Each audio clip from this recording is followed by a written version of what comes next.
உத்திரமேரூரில் தாவேக சாதனை விளக்க பொதுக்கூட்டம். தமிழக முதல்வர் விஜய் தலைமையிலான தமிழக வெற்றிக் கழக ஆட்சியின் 100 நாள் சாதனை விளக்க பொதுக்கூட்டம் உத்திரமேரூர் பேருந்து நிலையத்தில் தொகுதி சட்டமன்ற உறுப்பினர் ஜா முனிரத்தினம் தலைமையில் நடைபெற்றது.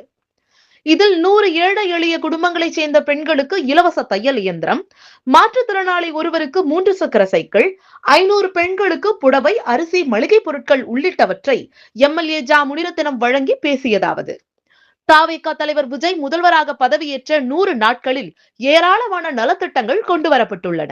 உத்திரமேரூர் பகுதிகளில் நிலவி வரும் குடிநீர் பிரச்சனைக்கு தீர்வு காண பாலாற்றிலிருந்து குடிநீர் கொண்டு வர திட்டங்கள் வரையறுக்கப்பட்டுள்ளன.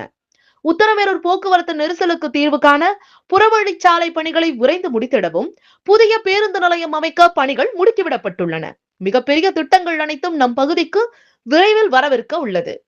தமிழகத்தில் இனி முதல்வர் விஜய் தலைமையிலான ஆட்சியே தொடரும். வேறு கட்சிகள் ஆட்சி அமைக்க முடியாது. இவ்வாறு அவர் பேசினார்.